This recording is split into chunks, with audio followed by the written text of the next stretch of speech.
every day is this roller coaster of like what's coming in. You're just waiting for it. You're like, I'm doing my job. I'm just, what's gonna hit me? What's coming in? And you're literally just sitting by the door and being like, all right, come on, let's do it. It's Hi everyone, welcome back to the podcast. All new listeners, welcome. For those of you who have heard my content and you're sick of it, welcome back. Hi everyone, happy what are we? First week of August in 2021, and super exciting uh, for today's podcast because relevant to the times. We are talking about the Olympics, and they're coming to a finale this week. So I'm really excited to talk about that. But before we do, I always like to give an update. How is life? My kids are doing great. My son, my newborn son, Mr. Jacob James, is almost 13 or 14 pounds now. So he's a little meatball, is what we're calling him. He's definitely the biggest, thickest out of all of our kids, and he's doing great. He's smiling more and recognizing my voice, which is one of the coolest feelings on the planet, is to see somebody just grow. But yeah, my son is doing great. My kids are in sports. My son is officially getting ready for his first season of flag football. I'm really excited about that. He's a boy. He just likes to wrestle and push, and so I'm curious to see how he does. Personally, everything's going great. I am done with the first portion of my calorie cut. For those of you who might not know, I did a week-long calorie cut, and I lost, I think, 10 pounds. And then I'm coming back up gradually, and I'm helping. I think we have 13, 14 other people who are doing the same. We're coming back up in calories, and life is good. I'm enjoying good food again. I love carne asada fries, for those of you who don't know. That is my favorite out of all things on the planet, and I'm enjoying them again. Nonetheless, that's my personal life, and actually, my wife, I leave her out sometimes. My queen, Stephanie, is doing great. Just enjoying time with the baby and enjoying more sleep. We're actually sleeping more. My son is taking longer times between feeding, so now we actually get a little bit more rest. I think we're averaging about 4 hours. 4.5, maybe 5, but they're broken up. Anyways, on to the podcast. A day in the Olympics as a physical therapist. All right. For context, we just had a team member at Sports Performance, Miss Alicia, who went with USA Rowing, and she just got back from Tokyo, and she said it was incredible. And I wanted to share my experiences within the world of the Olympics and World Championships and Paralympics and just the whole Olympic and Paralympic movement, because it's amazing, and you're going to get some goosebumps as we talk about some of these things, because some of you who are listening are very interested in this side of sports PT. It might not be going to the Olympics or working with Olympic athletes or Paralympic athletes, but it's working in this caliber and these type of experiences. So I'll have to do another podcast doing Wimbledon and the French Open. I mean, those are different scenarios, but I wanted to share the Olympics and Paralympic movement because of what's happening right now. So let me give you a background. So I used to work for the United States Olympic Committee, and had the time of my life, the absolute time of my life. I was a physical therapist, but we were a healthcare provider in that we did a lot of different services, a lot of different treatments that were outside of the typical clinical world of sports PT. So we kind of served as a bridge between all these different providers. There's probably about 9 or 10 providers that all help manage this one athlete, and or whatever, all the athletes that lived there at the training center, at the Olympic Training Center in Chula Vista, California. And so working with other professionals was one of the coolest, most rewarding things I've done professionally. I've learned so much from working with massage therapists side by side and learning about their skills, learning about leveraging, learning about body mechanics, learning about soft tissue, learning about neuromuscular, relaxation, different types of massage. And so my appreciation for manual work has grown tremendously. I worked with chiropractors, I worked with nutritionists and dietitians and physicians. And when you work with these caliber of people who specialize in these things, your skill set automatically goes up. just through osmosis. You're just watching them like, oh, I would have never thought of that. Beautiful. I'm gonna steal that. And so for full context, this is a domain I lived in for about 3 years, just working with all these professionals, absorbing it. And so as I worked there, I learned a lot of things. So let me share. At the Olympic Training Center is a dorm, and there's a big campus, and so people train, for not just 4 years, but 8 years, 10 years. I just had an athlete win silver, a former athlete win silver, and I think this was her fourth Olympics. That's 16 years devoted to this one movement. And so congratulations, Brittany. But when you are in the Olympics, let me share what it's like to go to a big stage like this. And working for the Olympic Training Center in the United States Olympic Committee, you get to travel with these athletes and in different capacities and different events. So when you have the Olympics, there's obviously qualifying events to get there, and there's other events that are just to help you gain points or get reps or practices. There's Diamond League meets, there's Pan American Games, Pan American Games. There are several smaller events. There's like outdoor events and everything else. So when you go to the Olympics and you're selected as a medical provider, it's an honor. It's an absolute honor to go to any of these big stages. And it's not like out of the blue you get selected. This is not the case. You kind of have to understand that when people go to the Olympics, they want the least amount. So when athletes go to the Olympics, they want the least amount of change and the most amount of routine, because they're already out of their routine of their normal training facility, the normal training area. Everything is unfamiliar. So they're going to try and get to the location and acclimate to the weather, to the food, to everything possible, so that when they perform, they're minimizing how many variables, aside from normal internal variables, are affecting their performance. So the same is true for the medical providers. So if you're ever interested in going to the Olympics, that means that it doesn't just like, and I've had this before, they're like, hey Chris, I want to go to the Olympics, and it's in like 6 months. Can I be a provider? I mean, you're talking about years, probably 4 years to be even considered. Here's why. Think about these athletes who show up, especially the events that have the most amount of medals, like swimming and track and field. These athletes don't want somebody they've never worked on them right before one of their biggest stages of their life. So they want people that they've seen before, have worked with them in the past, so that they're comfortable going to them the day before the event, the day of the event, so that you don't try and be Superman and try and do this really cool technique or something and you strain their hamstring, or you do a mobilization that makes them sore. So to minimize that, to get into the world, you usually volunteer, or you have connections with people that have been in it, and they vouch for you, and you're vetted, and you still have to go through the application process to become an official provider. So once you do that, you're going to be going through different training sites. There's 3 Olympic training centers, and you have to kind of apply and intern for them, and you'll get selected based on your performance. So if you're really good and you're a good team player and you can do this across the board, and the athletes love your style of treatment, it's not about who's the best, it's who's the best fit. And I think as a physical therapist, it's not the typical clinical setting. So it's very hard for a physical therapist to jump in this type of a role, because you might be, if you've never been in an athletic training room, and you're maybe single credentialed PT, never done a sports residency, never been in an athletic training room, it's a different model, and you can adapt pretty quickly. It's just knowing that going in, that's what affects the right fit.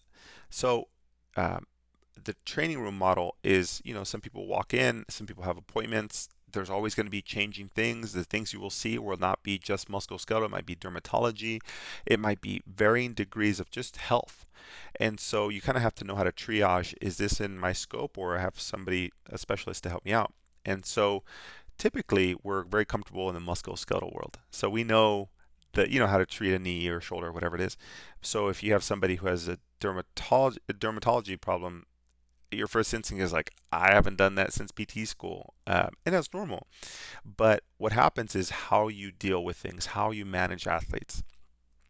So, uh, knowing that when you get selected as a provider, you've gone through the intern process or the application process, you volunteered your time, and the athletes loved you, and the clinical staff loved you, they'll put your name in a hat to be able to move on to the next phase of, hey, if there's an event in, I don't know, Mexico or Japan, or I think there was a opportunity recently for like Belgium, or I can't remember, but your opportunity to travel with the team, and during this time you're kind of their main provider to be able to tape, manage acute injuries, all varying parts of kind of the dream opportunity.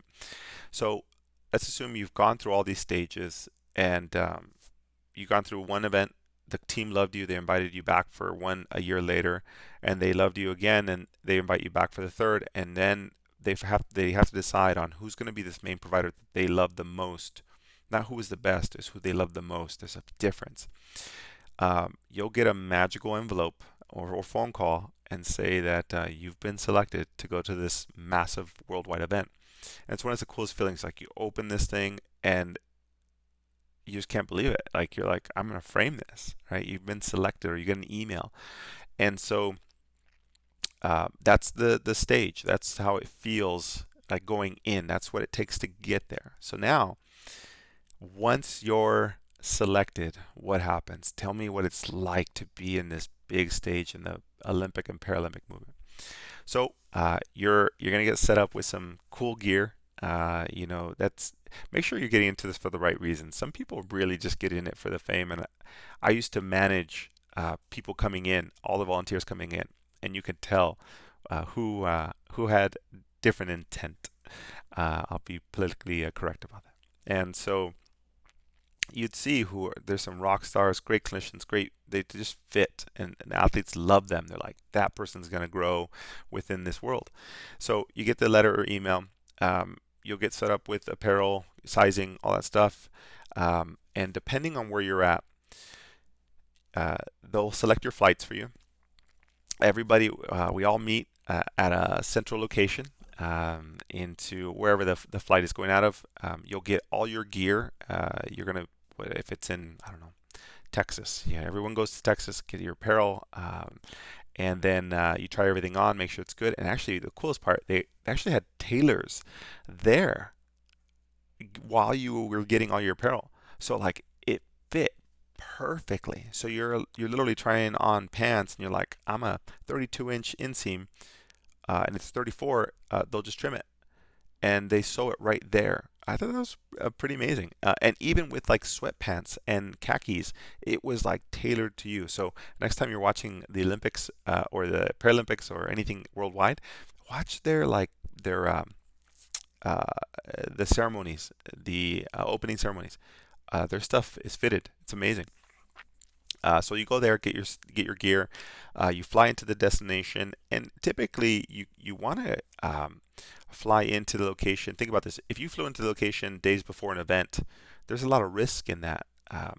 So from a acclimatizing to acclimate to the environment, what you have to realize is that these people are going to compete, and just think about the circadian rhythms when it might be a different time zone. Maybe you fly into China. Maybe you fly into France. That's a different time zone. So your circadian rhythms are off. So going into competition a couple days out or a week out doesn't necessarily make sense. You actually have to get your circadian rhythms into the new time zone. So you typically fly in like days in advance. Or excuse me, weeks in advance. Usually 4 to 6, depending on the actual team or whatever it is. And you'll fly in and make sure that you get all your, even your sweating, everything is adapting to this new environment. It might be more humid or less humid or colder or hotter than your normal home setting. So you're there literally for weeks to acclimatize. Not only just for that, but also for your digestive system. So you're getting circadian rhythm in with getting used to the new clock, getting your sweat and everything used to the new environment, humidity, everything else, and then also your digestive system. So learning, even though the food is typically going to be like quality controlled, but then you also have outside variables of like maybe the chickens down the road or have different bacteria, then you're in a different country. So your stomach needs to get used to the different types of bacteria that might not be present in your home country. So they usually go out weeks to months in advance, typically for get used to everything, and then usually at a site that's non-disclosed to the public, and it was pretty amazing. You go to these sites and you literally set up shop. It's like a little mini dorm, and you set up your own recovery area. It might be a hotel, it might be a central embassy or whatever it is. You might have these new sites where you're building a home with like 50 other athletes, depending on what your event is. So you set up shop and you're going to be there for weeks. And this is where you're treating, this is where you're doing your magic. So it's no different than your practice site. You're literally doing the same thing in this new environment, but now you're acclimating to all the external variables. So now these athletes, you're there to make this transition as seamless as possible, making sure they're staying hydrated, making sure that they're eating the same things, get on a rhythm. Whatever their competition time is, that's when they're practicing. I mean, all these little details are critical. It's not like I can run a 9.9 100-meter sprint in San Diego and I can do the same thing in, I don't know, Vietnam. There's a lot of variables that are going to be different. I don't know the track, I don't know the speed, I don't know the weather, I don't know the heat. And so when you think about that, these athletes have to manage quite a bit. But as a healthcare provider, you're trying to make that as seamless as possible. Most people think you're there to fix them.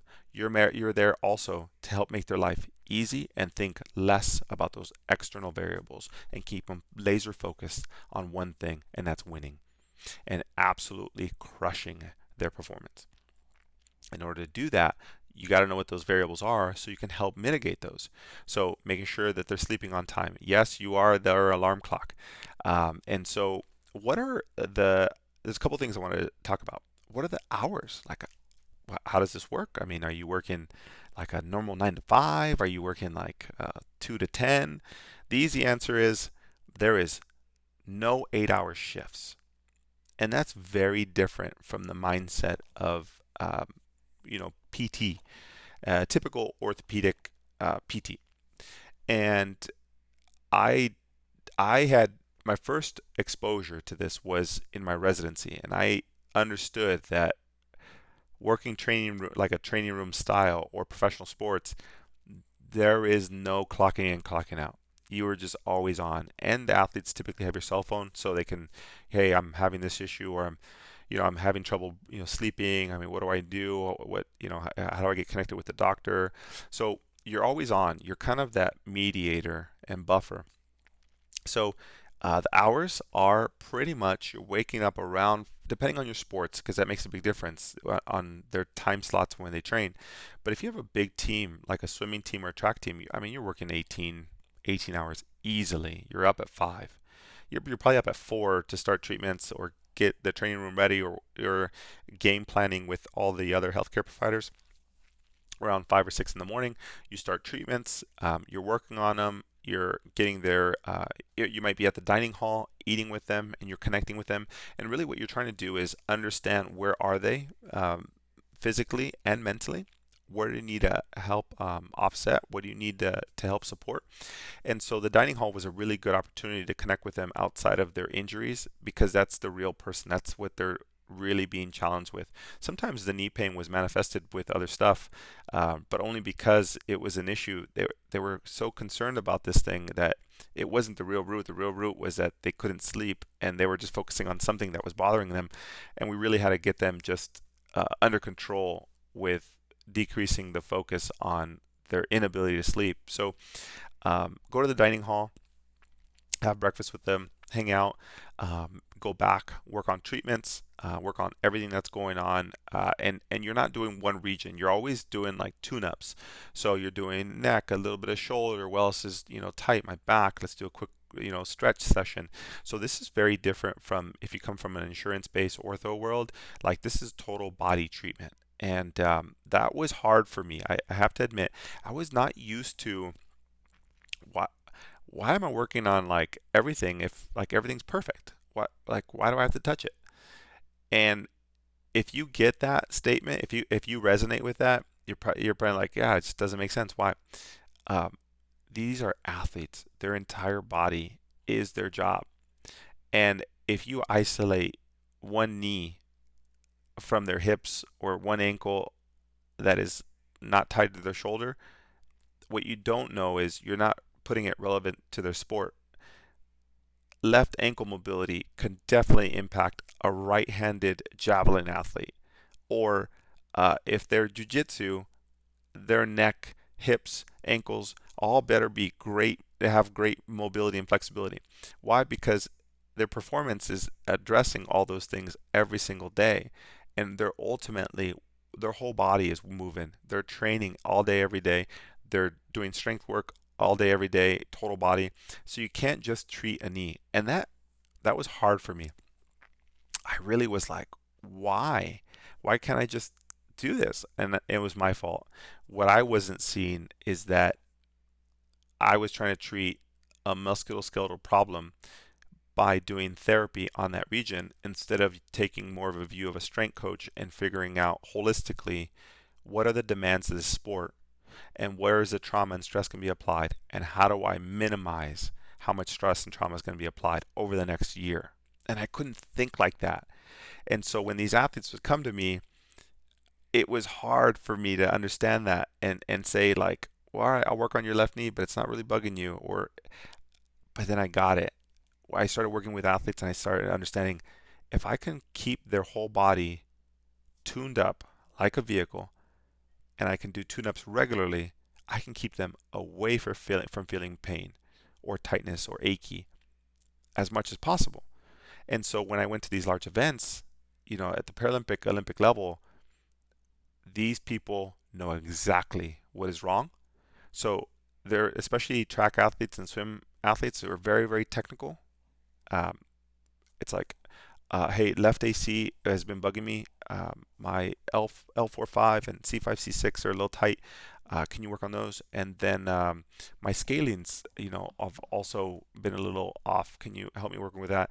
And then my big toe, I've had some issues with metatarsals and my navicular in the past. Can you also work on that? And then my shin, like the distal 1/3 is a little tight. Can you also work? And you're like, oh my goodness, this is amazing. And they'll tell you what's wrong because by the time they get to that level, at that large of a world scale, they've probably seen over 1 to 200 different providers. And so now you're just the facilitator of how to keep these people moving, healthy, and don't let them have any interruptions with external variables. That is your job. So you work with them, keep working on them literally every day if they need it, and then identifying potential problem childs, the ones who might be at risk for injury, and you do it fast.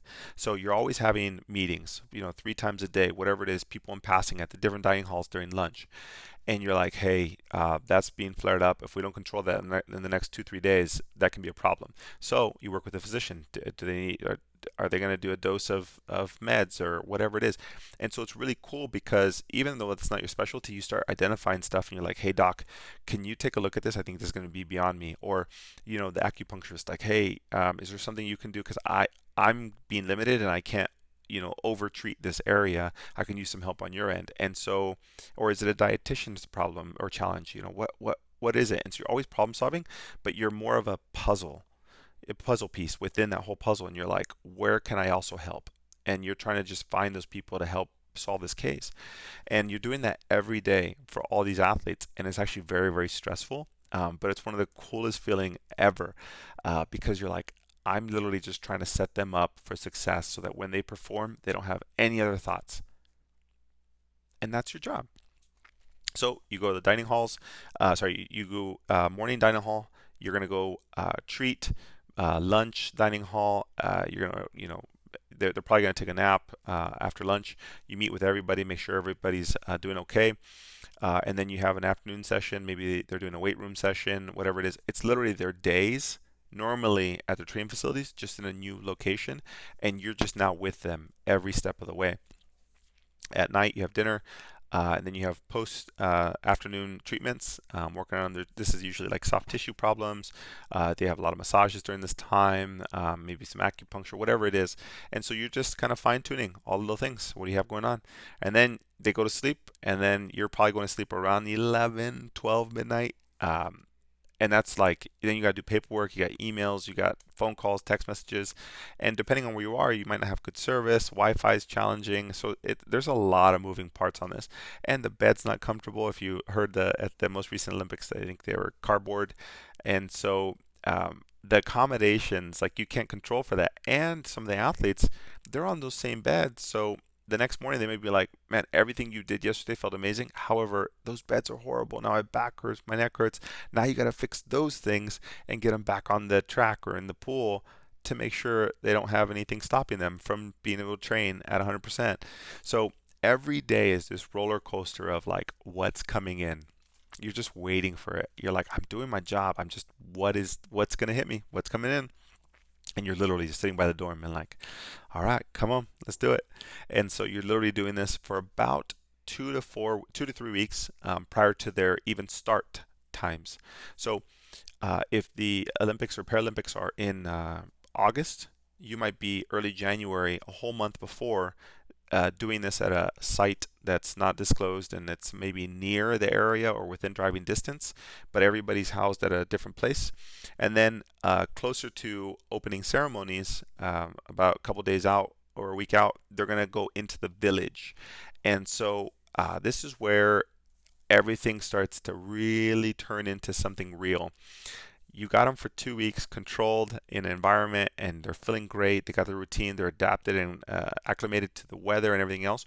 Now the next part is you now bring them into the village, the Olympic and Paralympic village, and you bring them in, and now the nerves start. They're like, whoa, this is amazing. You're like, the facilities are incredible. It's huge. You start seeing athletes from all over the world. You're like, oh my gosh, I've seen you on TV, or that's my competitor. I don't even like them, and they're like already like, it's just, it's so many emotions in one. And as a healthcare provider, you're just watching this all, and you're like, I can't believe I'm look at these incredible humans. Like, all these people are just incredibly fit, talented specimens at like 1% of the population. They're just the one percenters of the one percenters of the one percenters within their specific sport or specialty. And so you go into the village, and you now start talk to other medical providers, other countries. You start seeing them. I spoke about the accommodations, and they're typically built brand new for that event. So everything you're going into typically is 100% brand new and built for this event. So I don't know about billions of dollars, but hundreds of millions of dollars are invested in these things. And the funny thing is, sometimes those accommodations aren't completed. Like, when you're going into the village, they're still like painting. They're still like trying to build this thing, because it's always delays. There's always delays. So we've had it where some rooms weren't completed and whatever it may be. But nonetheless, you get into your accommodations, and they're very nice. They're built up, brand new, and they're pretty basic though. They're all brand new. And then the food. In the village, Olympic and Paralympic village, or even like world championships, it might not be to the same level, but at the highest level, they have this. I remember in 2012 in London, they had this huge dining hall, and I think they probably had like 10 to 12 different, like, uh, there were like almost stalls, of different types of food. So there was like Asian food, Caribbean food, American food, Lebanese, I mean, like there's everything, Mediterranean. And so when you had all these different dining halls, all you did was like, you're like, well, what do I want to eat today? And the cool part is it was open 24 hours a day. That's odd. Like, why would you be open at 24? Because you have coaches, you have other people who are literally not sleeping very much. They're mapping out, practice times. They're trying to navigate. There's people in logistics behind the scenes who are always working, people on media. So it's not just like they were only open from 9 to 5 or, 7 to 7. It was open 24 hours. So actually, there's a lot of good stories about the dining hall. And it was just cool to sit in rows with people from all over the world, some of the best athletes. So the different dining halls were delicious. So you're obviously like going in, trying everything. Fun fact: sometimes the athletes have to hold themselves back, and you would think like, man, they've trained their whole life for this, and you think they would hold themselves back, but some people like start going overboard with some of that food, and so you kind of have to monitor them and help support them. Just remember, your job is to limit those external variables, and some of those external variables are like, hey, just because it's available and free doesn't mean we like eat all of it. And so you're just there because you got to remember their nerves are high, their stress levels are high. So I think we're all human, and when that does happen, what do? We revert to like easy habits. I mean, just like maybe you're a stress eater or whatever it may be. So let me share some fun stories about the dining hall. Uh, there was also McDonald's inside the dining hall. Yes, a McDonald's, which is crazy to me. So I said that there was different types, right? Like Japanese food and Vietnamese food and all these different things, right? And in the corner, you saw this McDonald's with the golden arches in the back and it was well lit inside this tented dining hall. And all of it's free. You walk in, you grab whatever you want as many times as you want. So I was like, okay, that's odd. Why would they have a McDonald's in here if you're talking about the world's best athletes? Okay. So I would go in the dining hall at different times of the day. And consistently, the number one restaurant that was the busiest out of all the stalls of food was McDonald's. And it was mind blowing to me. Um, and then if you looked at the distribution of countries that were in that dining hall line, it was the least of them was the American countries, which is fascinating to me. So I don't know, maybe it was the consistency, maybe it was like you're not used to it. I don't know what it was, but McDonald's was the biggest, longest line consistently. Then I learned something after I exited the dining hall, especially when people eat in maybe different countries, maybe European countries, it's very typical to smoke a cigarette.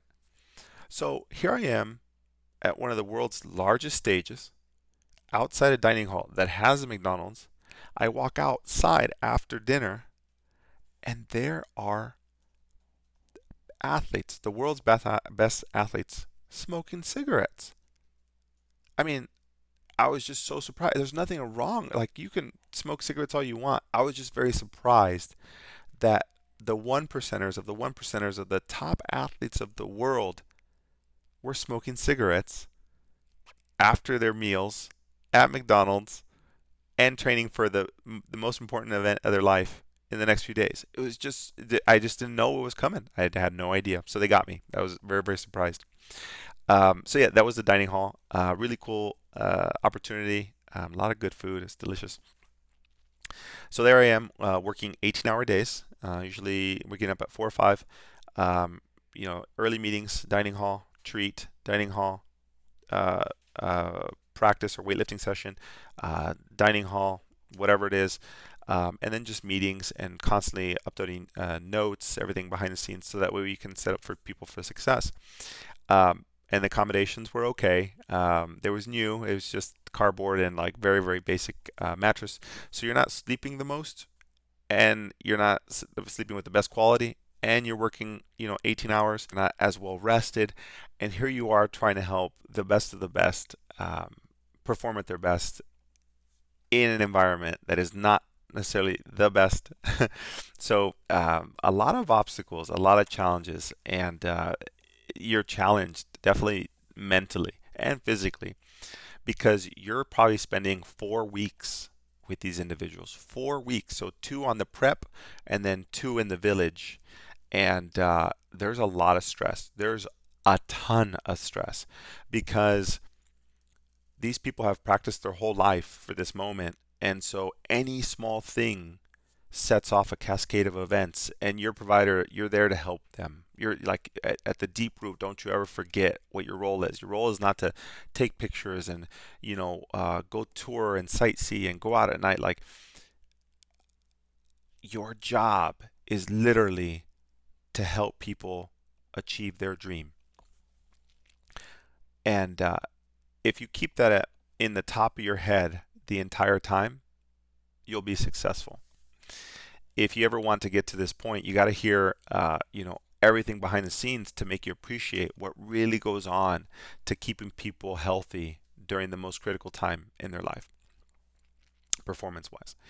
And so we talked about, the accommodations. We talked about travel opportunity, how to get into this. We talked about the kind of the outline of the day, how many hours and what's involved in that. So let's get on to the best part, which is the event, like watching them compete. And I mentioned this a little earlier. One of the things I saw healthcare providers doing was they used it as an opportunity to like go watch other events, and there's nothing wrong with that. But then there was other healthcare providers that you would see that truly were there to really watch the Olympics versus help people go to the Olympics or the Paralympics or a World Championship event. And in 2012, I went to the Paralympics in London, and I witnessed different providers taking different opportunities during these times. And one thing I recognize and I recommend to anybody who's very interested in this is just know that you got to be selfless and just give it your all to help somebody achieve more.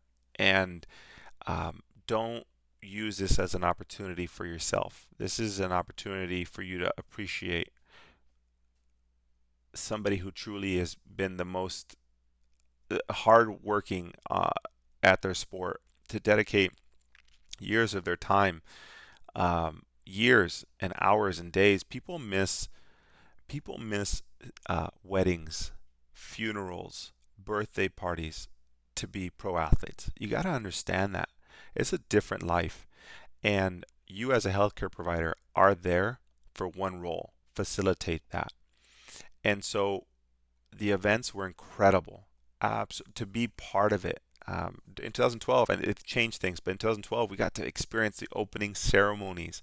Like, we got our own white pants and like white shirt and white shoes and fedora hat and all this other stuff, and you're going at it and you're just seeing these, packed stadiums, and you're just watching the American flag, and you're just seeing the whole process, and really cool. Like, it feels so cool to even be talking about this.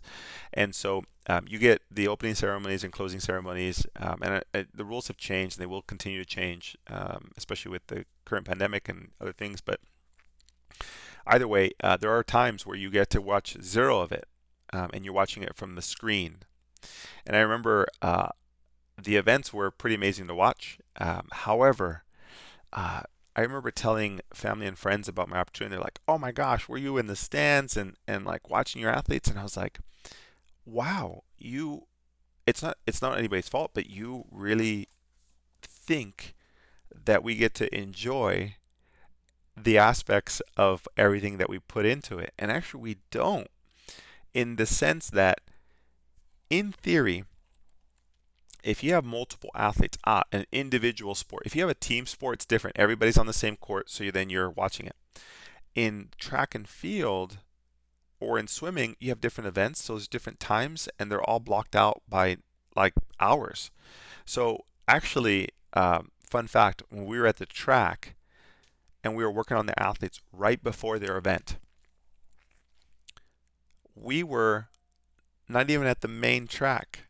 We were like at a track off site, and they were taking people back and forth with golf carts. And so what you have to realize is there's only so much space in the stadium. You can't have 50 athletes from each country in the stadium warming up. Where are they going to warm up? They're competing in the central one, so there's an off-site track where people are practicing, and we're working on them, and we're literally watching a TV, working on one athlete, watching a TV screen of watching the athlete that we just helped 30 minutes ago now going to compete. And so, yes, you get to watch events, but they're not usually the one that you're actually supporting, and not live, excuse me, anyways, like in the stadium, because you're usually helping them behind the scenes. If you're lucky, you might not even that you might get the last athlete, and they're going to race, but you're usually cleaning up and putting tables away, and just a lot of organizing. So you're not actually um, in it, but that's not why you're going there, and that's what you have to realize. A day in the Paralympics or Olympics or World Championships is not about the stardom and the glitz and the glamour and everything else. It's about an opportunity for you to be part of something that these people have worked their entire lives for. And maybe you as a provider might say like, man, this was my dream as a kid, and good for you. I think that's amazing. Do it for the right reasons. The Olympics and Paralympics are something very, very special, and they mean more than the sport themselves. It's about bringing the world together for something bigger. And it truly became that as I experienced it. And there was different events that I got to go to. I went to Lyon, France. That was pretty amazing. I went to Mexico for Pan American Games, and New Zealand. That was amazing to be part of as well. So going on these events, yes, we talked about the Olympics and the Paralympics, but the structure is very similar anytime that you're going and traveling with these teams. And if that sounds interesting to you, and that's kind of like where you're at and you want to do it, it's possible. There's different application portals, and you can get involved with however you want. But this doesn't stop at the Olympics and Paralympics. There's multiple opportunities within pro sports. I mean, I know a lot of teams take volunteers or people who are interested about participating. But here's my feedback for anybody who's a physical therapist trying to get into pro sports or get into these events where you can travel or whatever it is. Do it for the right reasons, okay?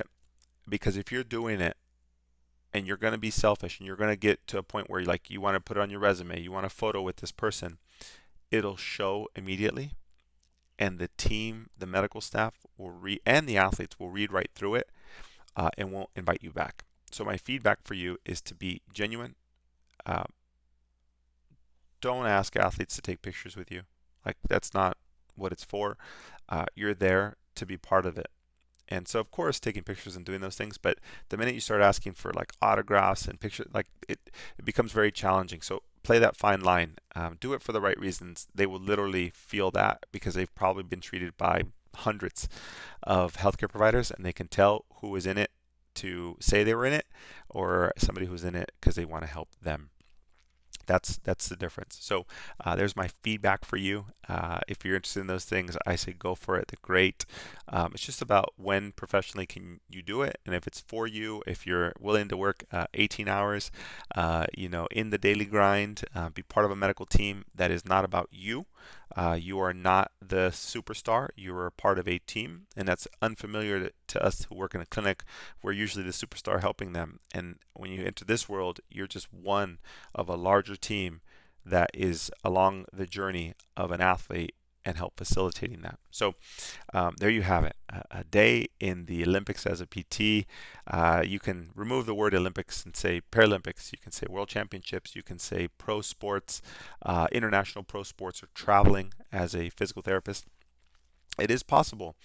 I started the journey with a sports residency, and that was my first exposure under the mentorship of incredible dual credentialed PT ATCs, mentorship of ATCs on the field, mentorship of strength coaches.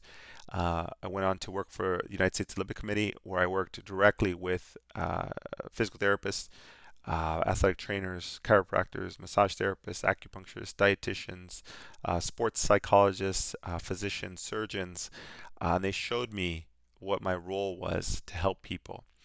And it was then that I realized that I loved the team atmosphere and being part of something bigger. I then helped with NFL Combine training, and then eventually went on to one-on-one international travel with a pro tennis player, and all that culminated into being able to see what we do for people at a different scale, and truly not about injuries. To truly understand, it's about keeping them moving, and not improving their movement, but keeping them moving, which is a very, very different world. And I hope that you take that away from me and my podcast. This is not about improving movement. This is about keeping people moving and doing it well. Not just like the best movement, but just like with less injury, less pain, not having to think about it. Supporting them along a journey and working with other team members or collaborating with other professionals to ensure that the person is uh, actually moving forward and being successful at what they want, which for some people is just health and fitness and keeping them in the right direction. And that's why I opened Sports Performance in Chula Vista, California, to give people that opportunity. And these opportunities exist. And for those of you who are, new grads, or you're in PT school, or you're established and you're thinking about a residency or a sports PT in general, they do exist. But I think you have to come in with the right mindset. And that's what this podcast was there for, to help you understand the layout and what to expect going into it, not just thinking that you just treat injuries. It's about helping people way beyond that. So I hope you enjoyed the podcast. I hope you guys are doing well and living life and loving it. All right, guys, I will see you on the next episode. Take care.